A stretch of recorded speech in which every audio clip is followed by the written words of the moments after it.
Boris Yeltsin, the only popularly elected president in all of Russia's history, would now look outward. By the time he came to the United States in early 1992, the Soviet Union had been declared dead. The Cold War was over. Mr. President and Mrs. Yeltsin, welcome to the United States of America.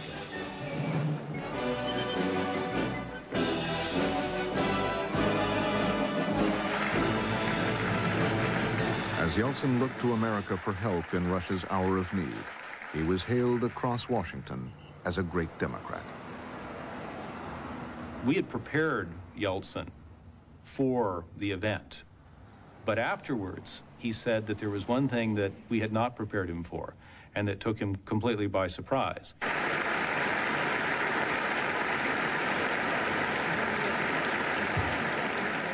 To enter this chamber of the most important legislature in the world and be greeted by this really thundering, stupendous standing ovation,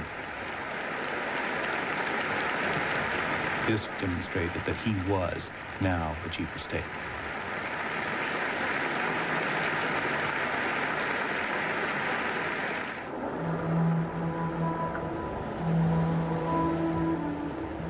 From the beginning, Yeltsin's revolution would be a precarious balancing act, nurturing Russia's fragile democracy while at the same time trying to create a Western-style economy out of the wreckage of a planned one. Old lady, they won't let us in. Why are you pushing? What are you doing? What am I supposed to do? I'm in the same position as everyone else. It was a very dismal situation in the sense that Soviet economy definitely was collapsing. It was a situation where it was clear that the state was not functioning. Boris Nikolaevich, look at the price of butter. Yes, but you get 400 grams for 20 rubles. Yeltsin never understood anything about economy. Yes, but they never have the 20-ruble butter. And he never understood what has to be changed. There are no cartels that will dictate price. That means this is the result of demand. Then Yeltsin looked around and tried to see whether there are anybody who is coming with any recipes for dealing with the crisis. And that's how Mr. Gaidar appeared, and that's why many other people, including myself, appeared in the government, not because Yeltsin understood us or knew us or liked us. In April 1993, the newly elected U.S. president would meet Boris Yeltsin. It was Bill Clinton's first summit. At his side was Strobe Talbot, a Russia scholar and Oxford University classmate, whom Clinton had named his special ambassador for the former Soviet Union. President Clinton developed a fascination with him as a political animal, if I can put it that way.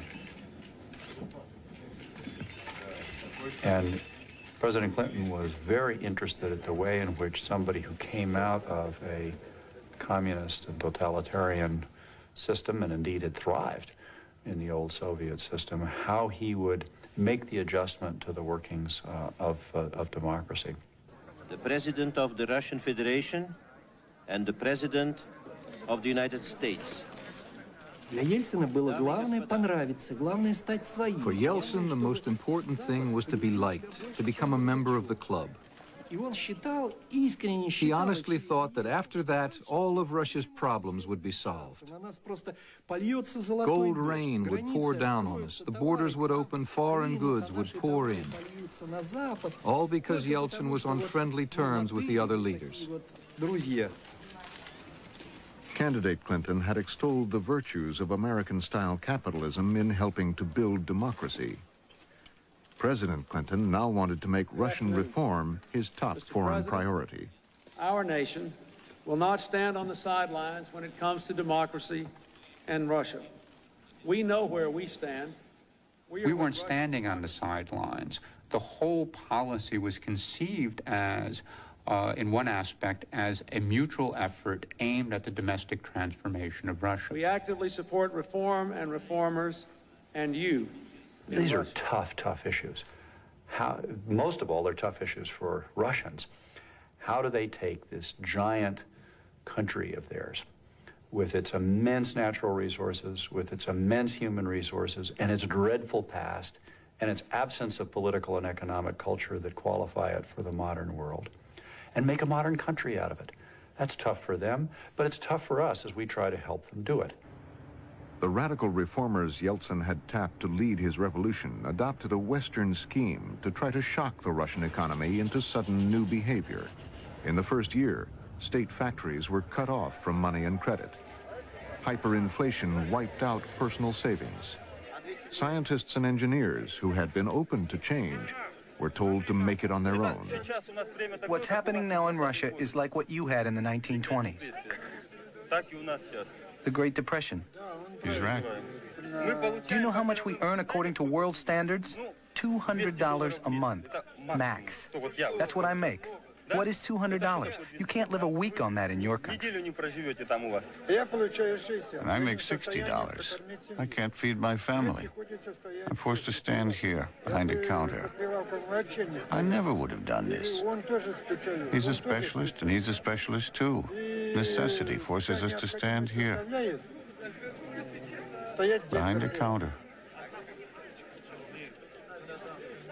These were people who were dealing with a very difficult environment. They weren't dealing in theoretical models. What they were trying to figure out was how they survived in this environment.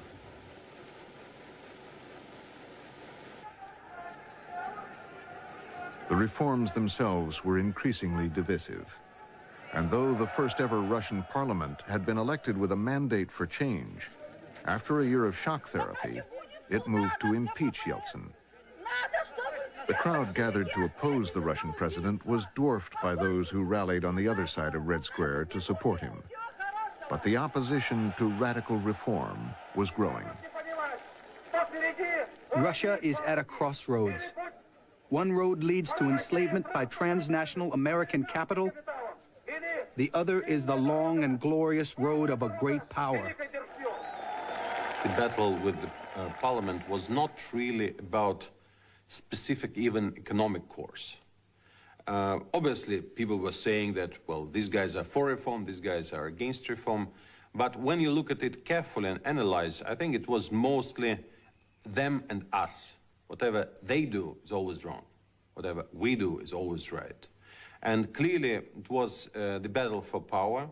And since the majority of parliament basically hated the guts of Mr. Yeltsin, there was the making of real, basically, coup d'etat.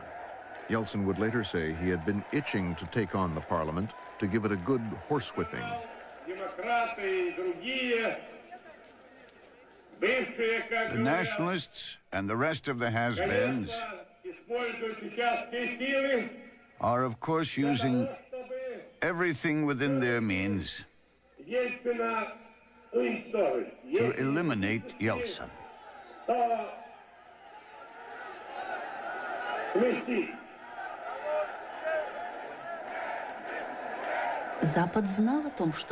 The West knew what was about to happen. They knew very well that Yeltsin wanted to strike Parliament with a single blow. And the West supported this for two reasons. Mostly for stability in a Russia teeming with nuclear weapons. But also, the West believed that Yeltsin's strong autocratic rule would promote liberal reforms. It didn't matter if there was democracy or not. In the U.S. Embassy a mile north of Red Square, career Russia specialists were increasingly alarmed. In their confidential cables, they would argue that Washington was ignoring the political consequences of the economic policy it was dictating.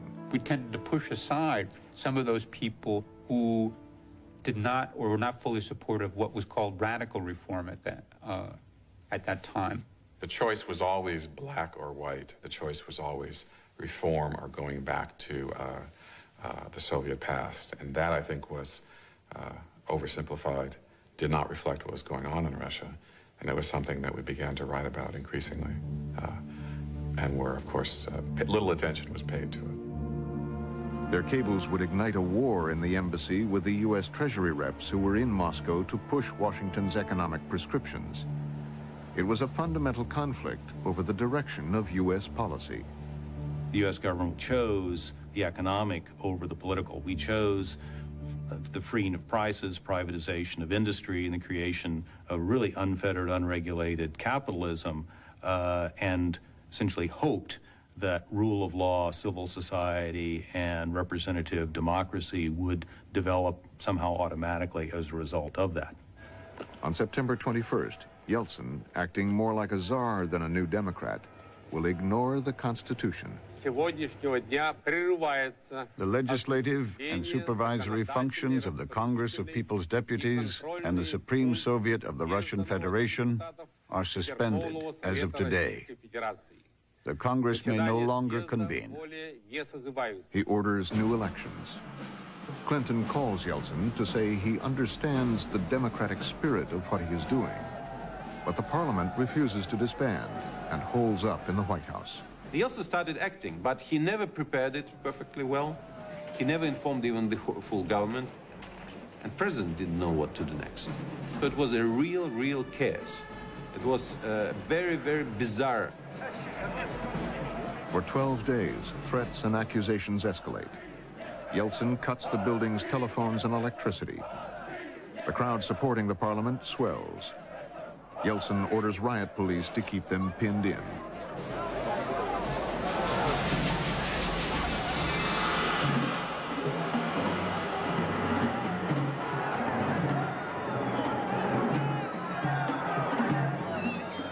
On Sunday afternoon, October 3rd, after 2 days of violent skirmishes, all hell breaks loose. The crowd breaks through. For 3 hours, the anti-Yeltsin mob marches through Moscow. Where are you going? To take the television station.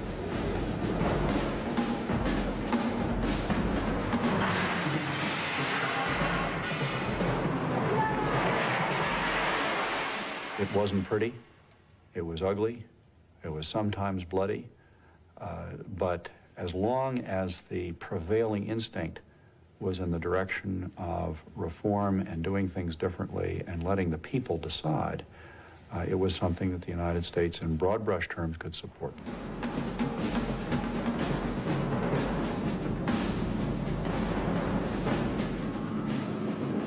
Yeltsin will finally return to Moscow from his country house. In the Kremlin, there is panic. On the streets, the real fear of civil war. He will spend the night trying to convince a reluctant Russian military it must act. The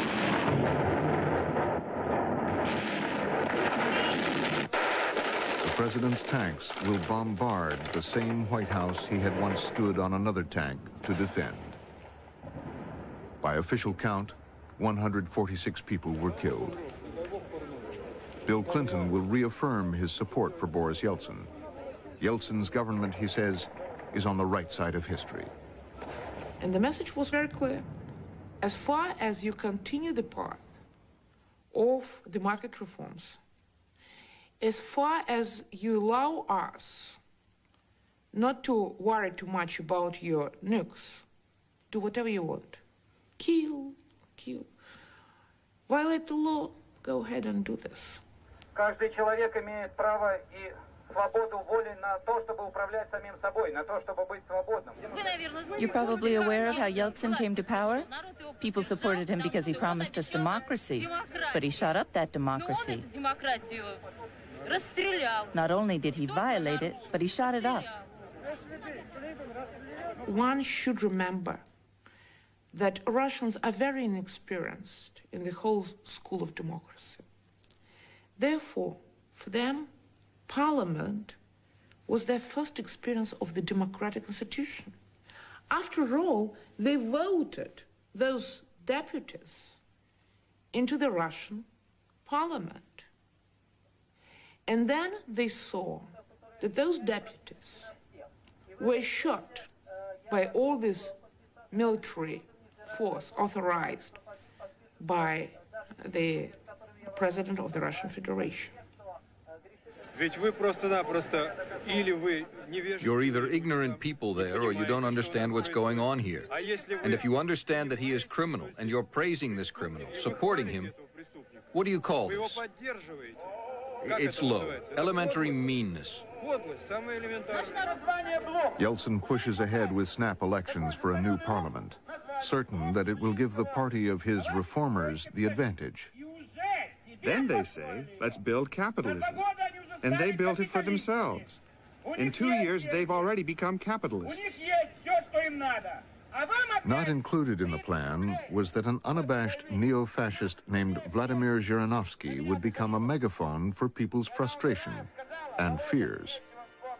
Diplomats in the Moscow embassy cabled Washington, "Watch for surprises. There is a dangerous misunderstanding that the October events have put all real political danger in the past." The embassy had warned Washington at the end of November that the election had the potential to be a disaster. I don't think Washington believed it. They certainly didn't want to believe it. 11 p.m. Sunday, December 12th.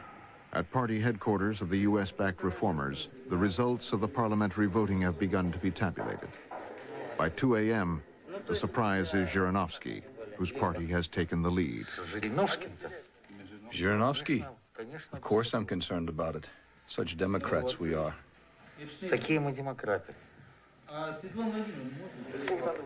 What should they be thinking looking at this? What would you say to them? To the West. Watch and tremble.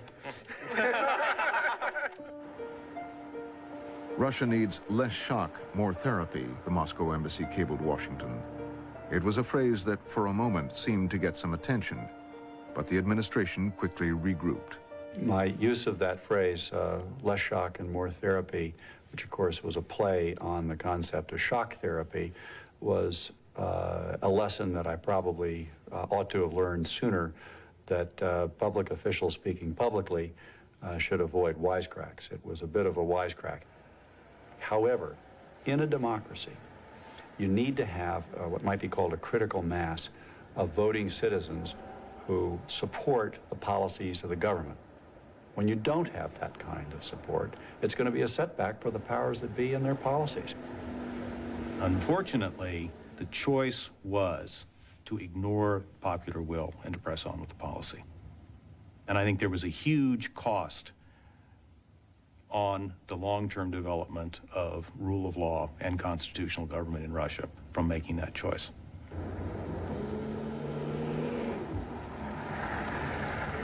The Clinton administration had been so confident of the victory of its favored reformers that the president had planned to address Russia's new pro-reform parliament in January 1994.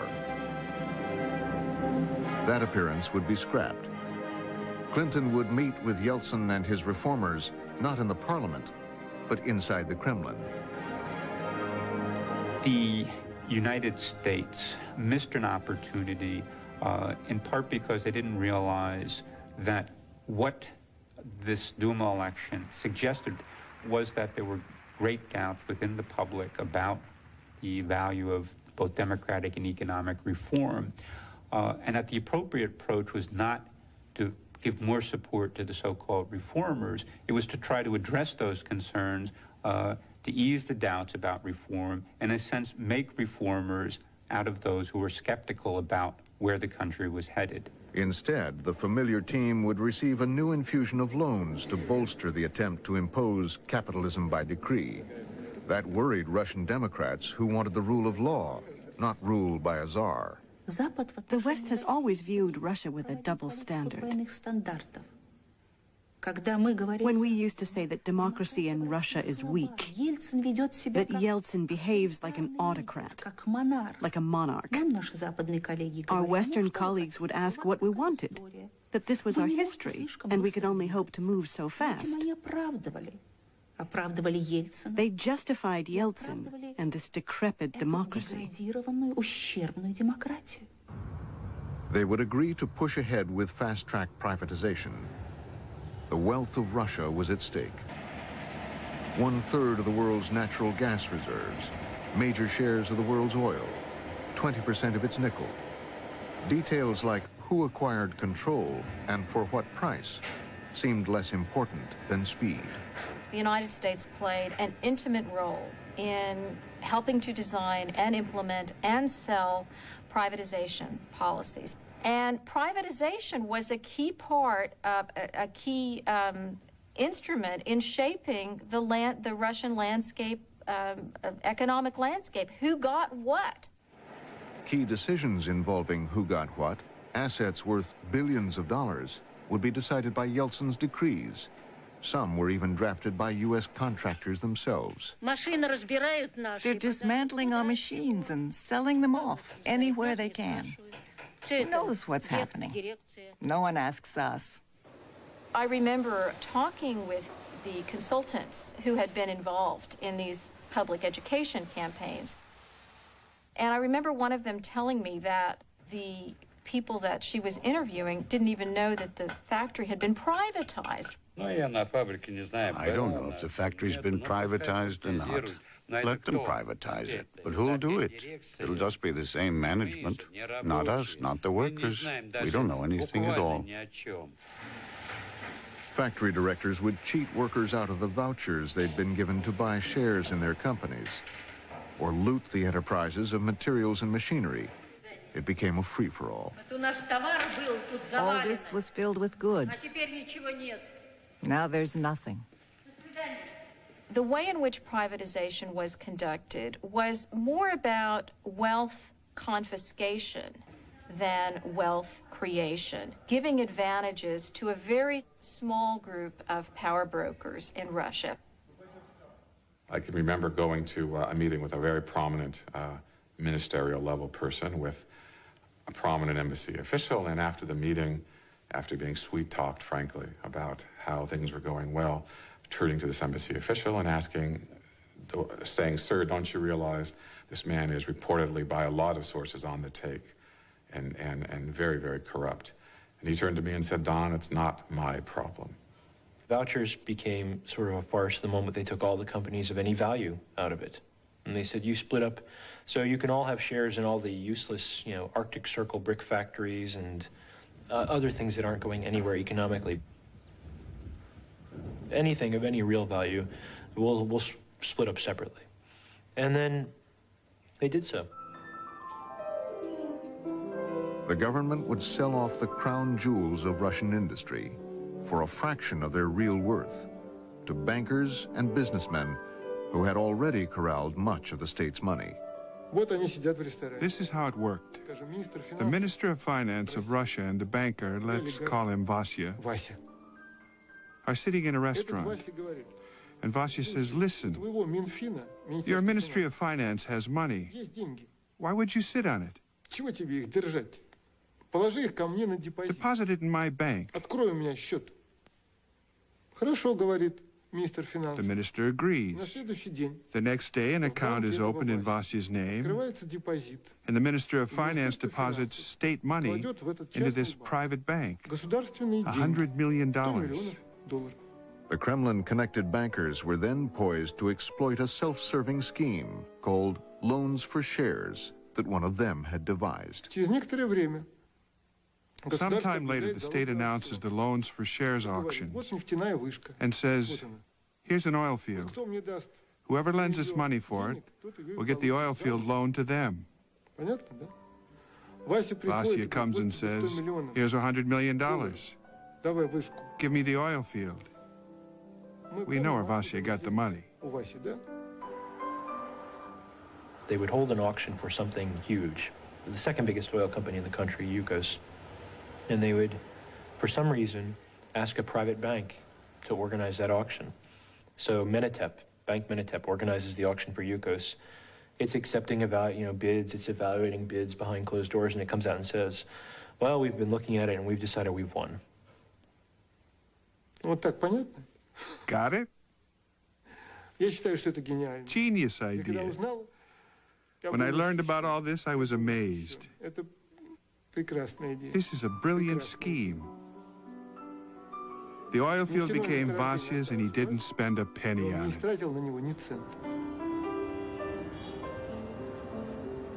Unlike America's robber barons, these new oligarchs created no wealth. Instead of investing in their newly won enterprises, they looted them. To ordinary Russians, they were the face of capitalism. By this time, it had been clear that many of these oligarchs really were not real businessmen, as the Treasury Department or the U.S. Economic establishment thought they were. These were people who had traded under close proximity to the government and practice of activities which in the United States might land them in a federal penitentiary. Donald Jensen wrote a 10-page cable that named names. But the U.S. Treasury Department's man in the embassy argued that if the memo were sent to Washington, it could be leaked to the press, and that would undermine U.S. policy.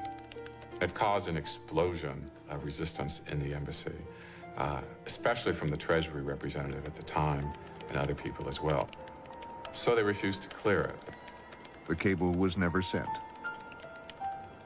Because it was bad news, and we were intent on making our policies work. And if corruption was shown to exist in any significant degree, that was criticism of the policy, because we had argued for a number of years that these things, these policies were for the good of Russia. And if you now say that the government's completely corrupt, that it's linked directly or indirectly with organized crime, you're essentially saying the policy that the U.S. government has followed over the past few years was wrong. Within a month, Jensen would leave active service in the U.S. government.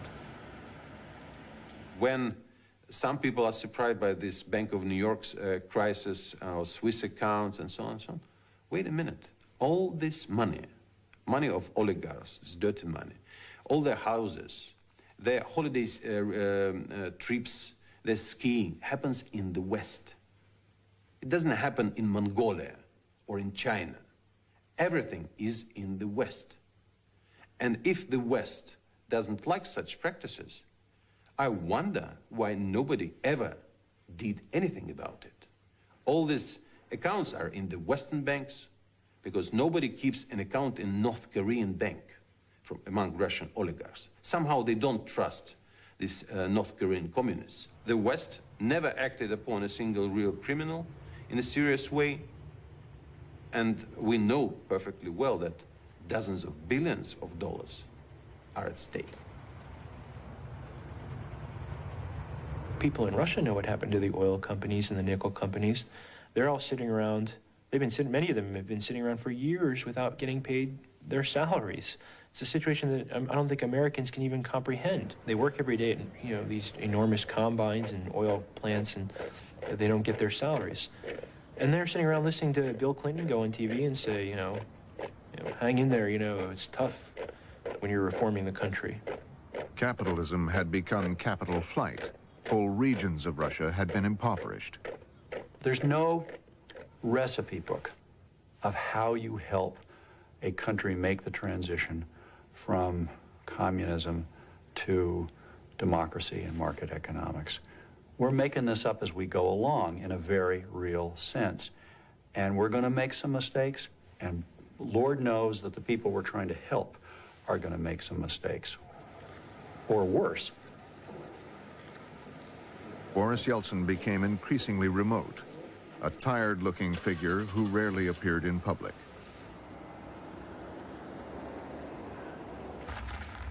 We need a small, victorious war, his national security chief told a legislator, to raise the president's ratings. His defense minister boasted that Russian forces could take out the president of the breakaway region of Chechnya in 2 hours.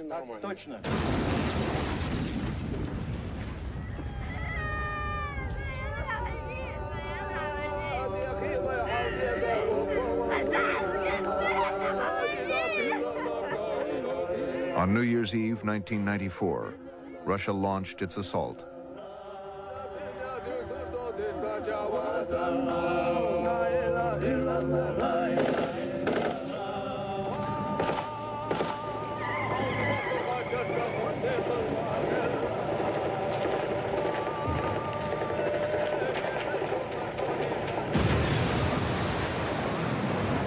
Madness would kill tens of thousands of civilians. The West was silent. The West did not protest. They called Chechnya an internal Russian matter. 100,000 people killed, but it was an internal matter. The West was silent. With each passing crisis, the number of Russian Democrats who became disillusioned with American policy grew. There are some who say we should have been more openly critical. I would remind you that we once had a civil war in our country over the proposition that Abraham Lincoln gave his life for, that no state had a right to withdraw from our union.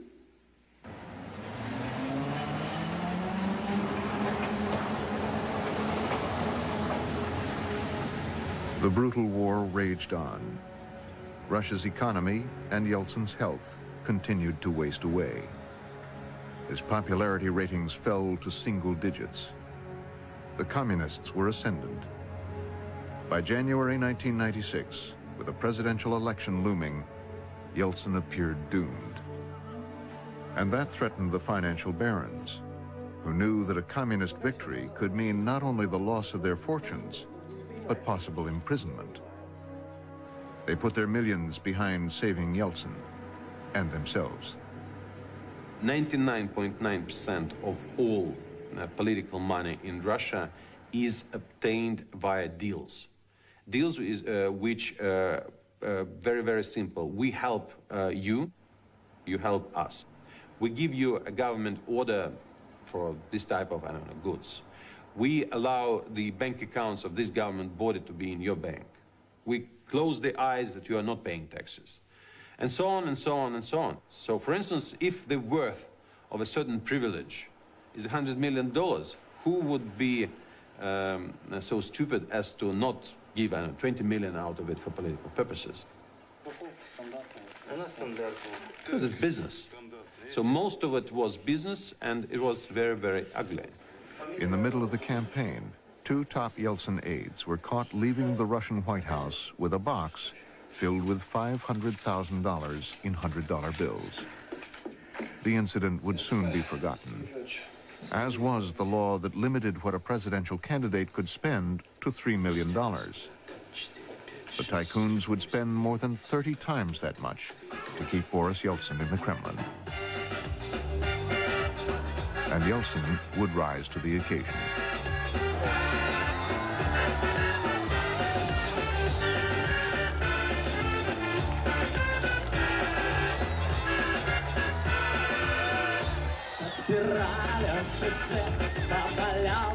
The headlines would say, communism is defeated again by the forces of freedom and democracy. But even though they voted for Yeltsin, that is not how it looked to most Russians.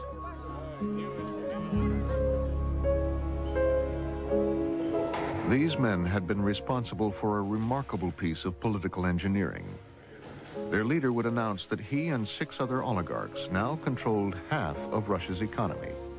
And from now on, they would dictate Kremlin appointments and policies.